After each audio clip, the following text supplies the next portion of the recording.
indigenous person. Ako ay isang indigenous person. Ako ay tunay na Pilipino. Ako ay tunay na Pilipino. Ako ay pangalan niyo po. Okay. Kabilang sa tribo ng, sabihin po niyo, ay sumusumpa Ay sumusumpa. nababantayan ko Nababantayan ko ang kasarinlan ang kasarinlan, at demokrasya ng Pilipinas. ang demokrasya ng Pilipinas. Mamahalin ko Mamahalin ko ang kapwa Pilipino ko ang kapwa Pilipino ko at ang gobyernong ito at ang gobyernong ito na tunay nagbabantay na tunay nagbabantay ng aking karapatan ng aking karapatang pantao na na nananaytay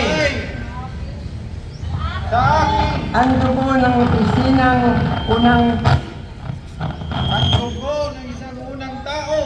Ay. Kasing luma ng dugo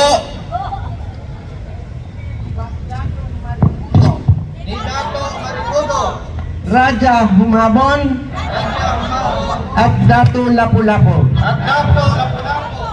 Nasa dugo ko Nasa dugo ko ang katangian ng katapatan, katapangan, at pagmamahal sa inang bayan. Ako ay tagapagbantay ng lupa na aking sinilangan, mga batis, mga ilog, ang dagat, gubat, maging ang kasarinlan. lang natin.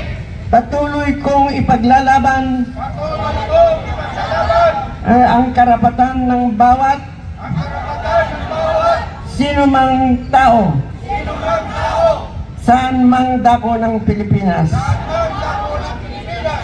Karapatan naming Karapatan namin mamuhay ng tahimik mamuhay ng tahimik at walang pag-aalinlangan sa aming mga buhay. aming mga buhay. Sunay gabayan kami Sana'y gabayan kami ni Amang Bathala ni Amang Bathala sa aming layunin sa aming layunin bilang isang katutubo, bilang isang katutubo, isang unang tao isang unang tao, at bilang mga Pilipino. bilang mga Pilipino. Siya nawa. Siya nawa.